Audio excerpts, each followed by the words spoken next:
j'espère que vous allez bien. Donc aujourd'hui, la vidéo va porter sur un sujet que je pensais jamais aborder en 2019, bientôt 2020.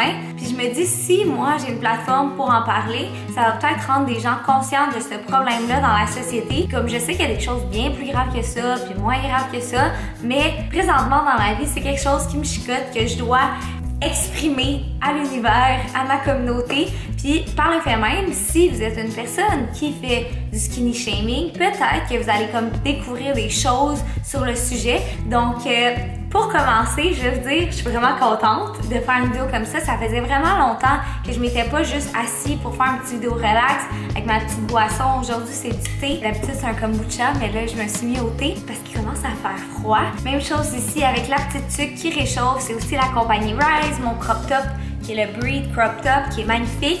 Je vais rentrer dans le vif du sujet en vous disant un peu mon témoignage des commentaires que j'ai reçus des proches ou des moins proches ou des commentaires sur les médias sociaux, mais je vous dis, ça vient plus des gens proches de vous parce qu'ils sentent un peu trop à l'aise. Sur les médias sociaux, je pense que les gens ils gardent une petite gêne ou peut-être qu'ils le pensent mais qu'ils le disent pas.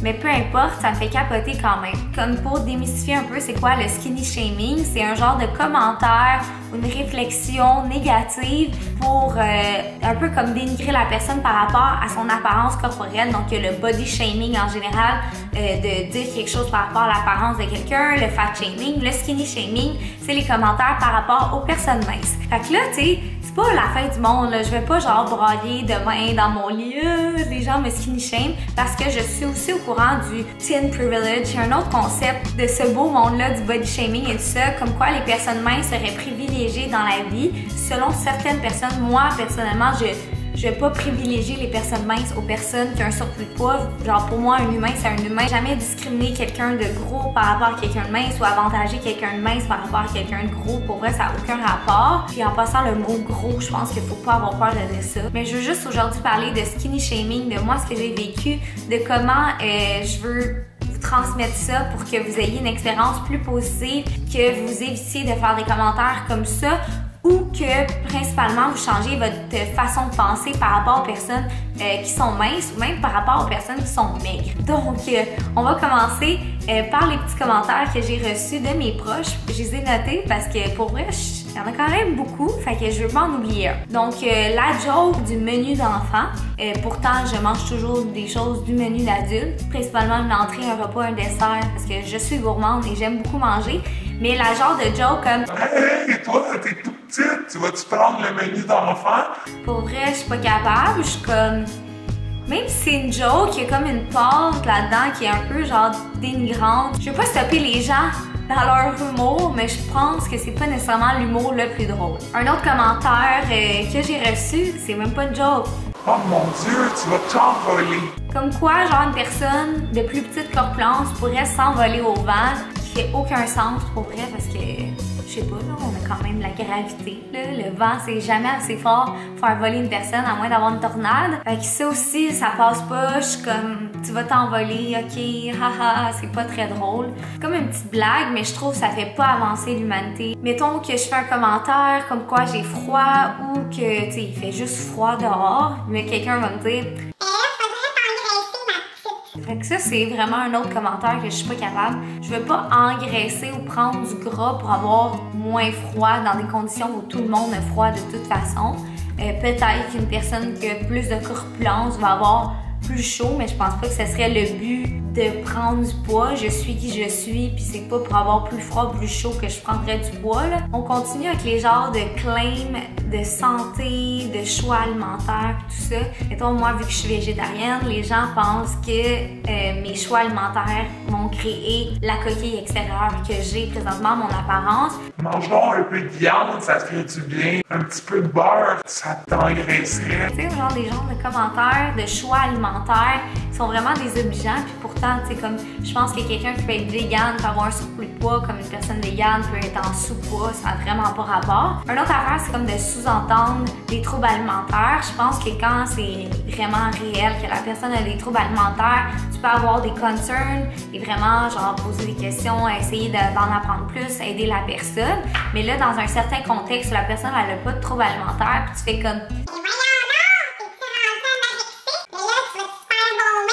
genre des genres de commentaires vraiment pas tant cute, là, genre, tu sais, que sérieusement, j'entends que ça me fait grincer les dents, là, je suis comme, je peux pas croire que le monde parle de même, pis comme, ça m'écoeure. Aussi, des genres d'affaires de forcer la nourriture. Mettons que tu viens de manger, tu vas chez quelqu'un, mais ils sont comme... Ça, je sais que c'est comme les grands-parents, ils font ça, mais tu sais, c'est pas pour mal faire.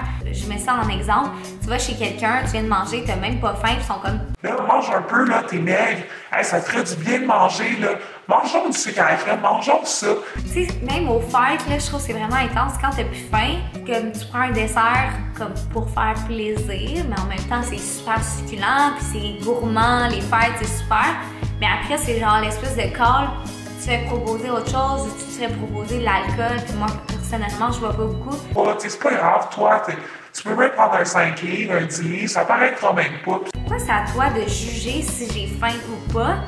Puis un autre commentaire aussi de certaines personnes proches de moi par rapport à eux qui projettent ça sur moi, c'est de dire « Ah mon Dieu, je suis 2 fois toi! » Ou des genres de calls de même, mais qui me rendent profondément mal à l'aise. Puis qu'est-ce que tu veux que je réponde à ça? Je sais pas comment dire, c'est juste tellement... Je sais même pas comment exprimer à quel point on se sent mal quand quelqu'un nous dit des commentaires se comparant. Je rentrerai jamais là-dedans. Oh mon Dieu, c'est du linge d'enfant. Les genres de calls de trucs d'enfants qu'on a parlé avant, là, les menus d'enfants. C'est lourd, c'est lourd. Aussi, se faire demander sa taille, ça aussi, c'est quelque chose de bizarre. Comme, tu portes quelle grandeur, toi? Genre, c'est quoi, toi, ta grandeur? Tu portes-tu du 0? Des trucs comme ça, je suis comme... Mais je sais pas pourquoi on dirait qu'une personne mince faire des petits calls drôles de même sur le fait que la personne pourrait ne pas manger ou des trucs de même. Mais là, voyons, mange. Comme si je dirais à quelqu'un, ben voyons, arrête de manger. Ça n'a aucunement sa place. Je comprends tellement pas. C'est comme tellement dans l'intimité des gens de savoir qu'est-ce que la personne a envie de manger. On a le droit de manger tout ce qu'on veut. On a le droit de manger les quantités qu'on veut. C'est sûr qu'il y a des façons saines et moins saines, mais comme c'est juste fou, là. Genre, pour vrai, ça me fait capoter. Donc, pour en venir à ça, pourquoi je me suis rendue à vivre du skinny shaming? La raison pourquoi, c'est que moi, dans ma vie, j'ai eu différents poids. Quand j'étais beaucoup plus musclée, j'ai monté juste comme à 115 livres, très musclée, des épaules comme ça, tu sais, comme présentement, les épaules sont décédées, sont pertes. Ah non, gars! Mais mettons, il n'y en a plus trop. Mettons, mes cuisses étaient vraiment très musclées. Je squattais super lourd. J'étais vraiment forte au gym. C'était vraiment super. Fait que là, j'ai pesé déjà 115 à ma petite grandeur. J'ai déjà pesé 120. J'ai essayé de vous trouver des photos. Quand j'étais en Italie, living my best life, manger des pâtes, de la pizza, du gelato, du vin en quantité assez... le vin est moins cher que l'eau, fait que... J'étais sur le party en Italie. J'ai eu plusieurs pas dans ma vie, puis je pense que, tu sais, comme l'apparence extérieure que j'ai, pour moi, ça change pas tant grand-chose. Oui, peut-être dans le passé, mais maintenant, je suis comme, j'accepte juste la coquille extérieure que j'ai parce que je sais que l'intérieur de la coquille, c'est ça la chose qui est la plus belle puis la plus incroyable de moi. Puis c'est ça que je cultive, que je travaille. Ça, je continue de m'entraîner, de bouger, d'être active, de bien manger, mais c'est vraiment l'intérieur que je cultive principalement. Fait que je voulais vous expliquer pourquoi j'ai perdu un petit peu de poids. C'est pas tant flagrant, mais récemment, là, j'en ai repris un petit peu, mais comme j'avais eu des événements dans ma vie qui ont créé que j'ai perdu du poids, puis c'est bien normal. Donc, principalement, ça a été de commencer la course. C'est comme une grosse dépense énergétique pour moi qui faisait très peu ou pas de cardio. Parce que oui, je m'entraînais, mais des entraînements de course comme que je cours environ 16 ou 18 km par semaine, c'est quelque chose de nouveau à mon corps. Ça l'a comme un petit peu choqué. Quelque chose d'autre aussi, c'est que mon chum est parti en Chine 3 semaines. Donc, veux pas. C'est vraiment bizarre parce que pourtant, je mangeais pas vraiment sainement. Je mangeais plus sainement avant qu'il parte. Mais des fois, j'étais juste en mode... Ça me tentait pas de faire un souper élaboré. Fait que je pourrais vous dire, c'était pas si pire que ça, mais c'était pas tant équilibré mes repas. Là. Ça m'est arrivé souvent de comme me faire une petite salade, manger une demi-baguette de pain. Tu sais, c'est vraiment pas si pire, mais d'habitude, je vais me faire des trucs beaucoup plus protéinés, beaucoup plus riches. Aussi, quand Marc est là, j'aime ça faire des repas, genre avec une entrée, un repas, préparer un petit dessert. Fait que c'est con, mais quand j'étais toute seule, j'étais pas tant motivée. Comme je m'achetais un peu de crème glacée, je le mangeais en écoutant ma petite émission, puis j'étais bien contente. Mais tu sais, quand j'étais avec mon chum, je vais faire des petits desserts, des petits trucs spéciaux. Je vais bake des brownies ou des biscuits ou des trucs comme ça.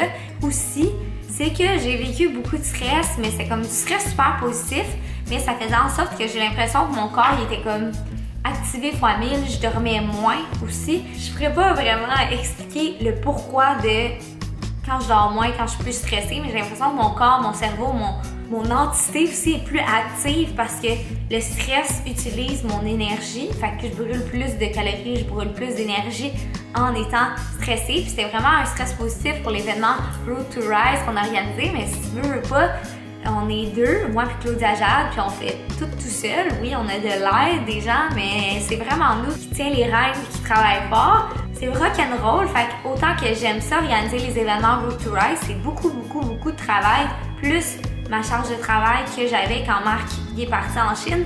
J'essayais de gérer beaucoup de choses seule, puis dans le fond, j'avais pas le choix parce que j'étais toute seule à la maison, puis il y avait le bureau aussi à Mirabel, fait que c'était beaucoup de choses à penser à faire. Pour vrai, d'avoir perdu, mettons, un 5 ou un 10 livres, genre, ça changerait ma vie parce que je sais que je vais reprendre 5 ou 10 livres dans peut-être un mois ou 2 mois, surtout avec Noël qui s'en vient.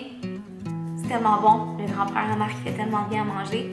Des tartes au sucre et tout, c'est malade. Fait que si vous avez vraiment des questionnements ou vous avez vraiment des inquiétudes par rapport à la santé de quelqu'un, je vous conseille d'aller voir les ressources que je vais mettre en barre d'infos. De mon côté, c'est juste un message général de ne pas faire de body shaming, de fat shaming, de skinny shaming. On peut pas faire des commentaires sur l'apparence de quelqu'un. Je sais que c'est difficile, puis même moi, j'essaie de me détacher de mon apparence dans le sens que oui, je suis un modèle lifestyle, fitness et tout ça, conseil de santé, mais j'essaie de comme pas nécessairement montrer mon corps, ou du moins le montrer moins que dans le temps de 2013-2014 où c'était genre les selfies dans le miroir, les photos de shape, tout ça. J'essaie de créer du contenu un peu plus lifestyle, puis de toute façon il fait froid dehors, fait que je m'habille.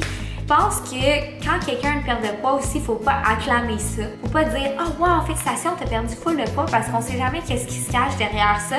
Fait que si même quelqu'un de vos amis a un surplus de poids, perd 30 livres en un mois, ça peut être inquiétant. Mais je dirais de ne pas dire « Ben voyons, t'as donc perdu du poids, tu manges-tu? » Ou des commentaires comme « Félicitations, t'es bien bonne! Hey, avant, tu faisais pas vraiment d'efforts, là, tu fais des efforts, t'es bonne. » Parce que c'est pas vraiment une question d'effort, je pense que c'est beaucoup plus complexe que des calories, de qu'est-ce qu'on ingère, de qu'est-ce qu'on s'entraîne. C'est vraiment l'équilibre hormonal, la digestion, la santé mentale là-dedans. C'est comme plein de choses. On peut pas mettre une raison pour une perte de poids ou pour un gain de poids, puis ni juger une perte ou un gain de poids. Donc j'espère que vous avez apprécié la vidéo. Comme toujours, vous pouvez me donner vos commentaires, vos expériences. J'aimerais vraiment en savoir plus sur vous, si vous avez déjà subi du body shaming, parce que je pense que c'est quelque chose que malheureusement se fait encore en 2019. Expliquez-moi un peu comment ça s'est passé pour vous. J'aimerais vraiment avoir vos témoignages, vos expériences. Puis, dernière chose, bientôt, il va y avoir les bracelets pour financer le voyage en Afrique du Nord. Donc, je vais vous mettre tous les détails prochainement, mais suivez-moi sur Instagram pour avoir tous les développements. Je vous aime full, à la prochaine et c'est ça.